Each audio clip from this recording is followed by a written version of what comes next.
दोस्तों, दिल्ली विधानसभा के अंदर फांसी घर बने या किसी महापुरुष, किसी स्वतंत्रता सेनानी की तस्वीर लगे या कोई मूर्ति की स्थापना हो, ये सारी की सारी जो कार्रवाई होती है विधानसभा के अध्यक्ष के अधीन आती है। ये बात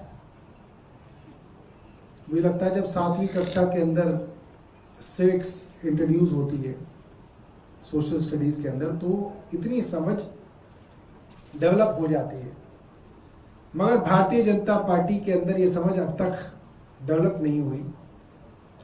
और विधानसभा के अंदर फांसी घर क्यों बना, उसके लिए दिल्ली के पूर्व मुख्यमंत्री अरविंद केजरीवाल जी को बुलाया जा रहा है। हमें याद है एक्साइज के झूठे फर्जी मुकदमे में भी ईडी द्वारा अरविंद केजरीवाल जी को बुलाया जाता था और अरविंद केजरीवाल जी कहते थे, भाई जो तुम्हारे प्रश्न है मुझे बता दो, मैं तुम्हें रिटर्न में जवाब दे दूंगा।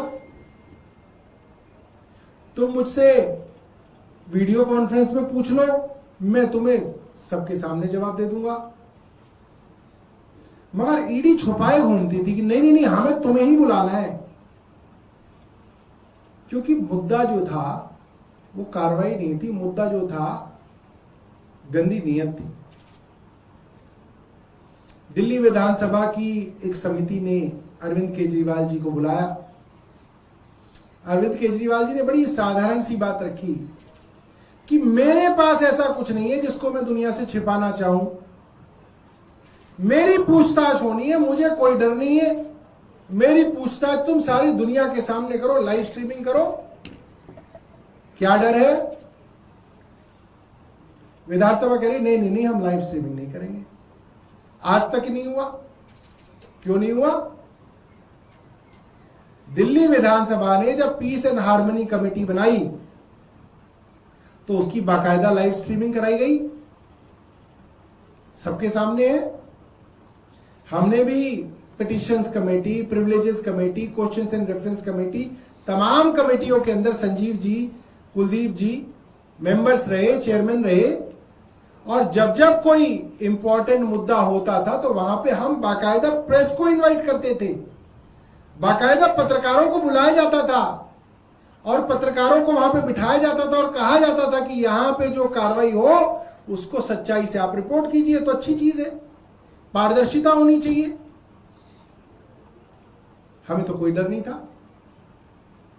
यहां पे अब दिल्ली विधानसभा की तरफ से कहा जा रहा नहीं, हम नहीं कराएंगे लाइव स्ट्रीमिंग, पत्रकारों को भी नहीं बुलाया जाएगा। पत्रकारों को तो छोड़िए, आज दिल्ली विधानसभा ने दिल्ली विधानसभा के जो सदस्य हैं, जिनका मूल अधिकार है कि वो अपनी विधानसभा के अंदर जा सकते हैं, उन सदस्यों तक की एंट्री बंद करी है। ये बहुत ही शर्मनाक बात है। सीधा सीधा प्रजातांत्रिक मूल्यों के ऊपर और संवैधानिक मूल्यों के ऊपर, संवैधानिक संस्थाओं के ऊपर एक हमला है और दिखाता है कि भारतीय जनता पार्टी की मानसिकता जो है वो संविधान को लेके पारदर्शिता की नहीं है। हम अब भी ये डिमांड करते हैं, दिल्ली विधानसभा पारदर्शिता को लेके कुछ संवेदनशीलता दिखाए। और देखिए, मौके तो हमारे पास भी बहुत थे, विधानसभा हमने भी चलाई है और कमेटी हमने भी चलाई है। हमारे समय पे लीडर ऑफ अपोजिशन टेबल पे खड़े हो गए थे, टेबल पर, मगर उस वक्त अध्यक्ष एक बड़े दिल के हुआ करते थे और एक बड़े दिल को दिखाते हुए फैसले लिए जाते थे। हमें बड़ा दुख है कि अब संवैधानिक मूल्यों के प्रति जो संवेदनशीलता होनी चाहिए थी वो नहीं दिखाई जा रही। मैं अब रिक्वेस्ट करूंगा संजीव झा जी, सीनियर मेंबर हैं लेजिस्लेटिव असेंबली के, वो अपनी बात रखें, फिर कुलदीप भाई अपनी बात रखेंगे। जैसा कि अभी सौरभ भाई बता रहे थे कि आज विशेषाधिकार समिति की बैठक है और उसमें दिल्ली के पूर्व मुख्यमंत्री अरविंद केजरीवाल जी को बुलाया गया है। अब देखिए, ये जो नोटिस है इसमें बड़ा इंटरेस्टिंग है जो हमें भेजा गया है अभी, कि विशेषाधिकार समिति द्वारा राष्ट्रीय महत्व के एक अत्यंत संवेदनशील मामले की सुनवाई निर्धारित है। अब ये अत्यंत संवेदनशील मुद्दा क्या है कि हम तत्कालीन विधानसभा अध्यक्ष फांसी घर कैसे बना दिए, अंग्रेजों की बेइज्जती हो गई, तो फिर तो देशद्रोह का मुकदमा चलना चाहिए था। तो ये इतने अति संवेदनशील मुद्दा है और साथ में देखिए कुछ ही सदस्यों द्वारा मीडिया में किए गए पोस्ट के कारण अव्यवस्था उत्पन्न होने की गंभीर आशंका और खतरा है। खतरा। अब एक बात समझिए, दिल्ली की जनता ने अपना प्रतिनिधि चुना जो दिल्ली असेंबली गए, 70 लोग चुन के गए हैं जो वन अमॉन्ग इक्वल हैं, और उस 70 लोगों ने अपने विधानसभा का अध्यक्ष चुना। वो अध्यक्ष कहते हैं कि हमें अपने विधानसभा सदस्यों से खतरा है। उधर प्रधानमंत्री कहते हैं संसद में कि हमें महिलाओं से खतरा है, हमें महिला सदस्यों द्वारा पीटा जाएगा। अध्यक्ष कह रहे हैं कि हमारे अपने सदस्यों से खतरा है। यार इतने डरपोक क्यों, डरते क्यों उतना यार? तो मुझे बात समझ में नहीं आ रही कि अगर हमने पोस्ट किया, हमने तो यही कहा जो अध्यक्ष जी अभी कह रहे हैं, सौरभ भाई कह रहे हैं, हमने ये कहा कि अरविंद केजरीवाल जी की ये मांग है कि पूरी कार्रवाई की लाइव स्ट्रीमिंग हो। हमने कहा कि बिल्कुल जायज मांग है, दिल्ली की जनता को देखने का पूरा अधिकार है कि जिन सरकार को और जिन लोगों को दिल्ली की जनता ने चुना उनके लिए गंभीर विषय क्या है। दिल्ली के मुद्दे या अंग्रेजों की क्रूरता की निशानी फांसी का घर। और ये मैं कहता हूं कि प्रिविलेज का बेजा उपयोग किया जा रहा है। दिल्ली विधानसभा में दिल्ली विधानसभा अध्यक्ष के आदेश पे फांसी घर बनाया गया और अरविंद केजरीवाल जी ने उसका उद्घाटन किया। तो फिर ये अरविंद केजरीवाल जी प्रिविलेज कैसे लग सकता है? तो आपने अरविंद केजरीवाल जी को क्यों बुलाया? फिर आप प्रिविलेज की कार्रवाई नहीं कर रहे, आप फिर वही एक साल अपनी नकारापन को छुपाने के लिए अरविंद केजरीवाल को गाली गलौज करके बदनाम करने की कोशिश कर रहे हैं ताकि अपने नकारापन छुप जाए। तो प्रिविलेज का भी बेजा उपयोग किया जा रहा है। मैं अध्यक्ष जी से निवेदन करना चाहता हूं कि ये दिल्ली विधानसभा के रूल बुक से चलता है, उसका बेजा उपयोग ना करें ताकि एक ऐसा एग्जाम्पल सेट हो जाए जो कल के लिए बहुत खतरनाक हो।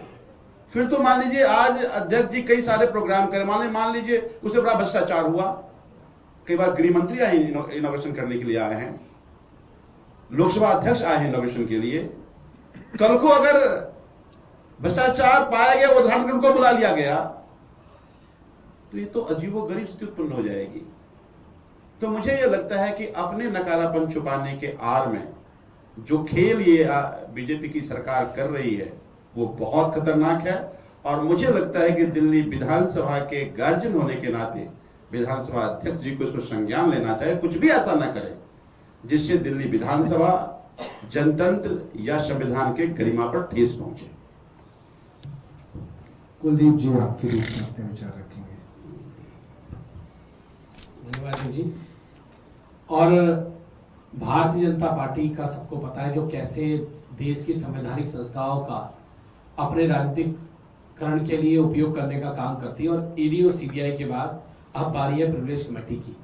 आप देखिए कि कैसे दिल्ली के चुने हुए विधायक जिन्हें दिल्ली की जनता ने चुन के भेजा, वो विधानसभा किसी पार्टी की नहीं है, वो विधानसभा किसी एक व्यक्ति की नहीं है, वो विधानसभा दिल्ली के उन सब 2 करोड़ लोगों की है, उन जनप्रतिनिधियों की है जिनको चुन के विधानसभा भेजने का काम किया। और हमारे हर जनप्रतिनिधि का अधिकार है कि वो विधानसभा में किसी भी समय किसी भी वक्त जा सकता है। लेकिन आज तो प्रिविलेज कमेटी तो छोड़ दीजिए, दिल्ली विधानसभा के परिसर के अंदर चुने हुए विधायकों की एंट्री को बैन करना, आप ये मानिए कि सीधा सीधा देश की संवैधानिक मर्यादाओं को, परंपराओं को तार तार करने का काम भारतीय जनता पार्टी की सरकार आज देश में करने का काम कर रही है। और इधर डरते क्यों हो आप लोग? दिल्ली के एक भी मुद्दे पे जवाब देने के लिए तुम्हारे पास नहीं है। तुम लोगों ने 1 साल में बिजली पे, पानी पे, शिक्षा पे, स्वास्थ्य पे कोई काम तुम लोगों ने नहीं किया। दिल्ली में जगह जगह सीवर भरे हुए हैं, पानी की समस्याएं है दिल्ली के अंदर जगह जगह, लेकिन आप उस पर बात नहीं करोगे।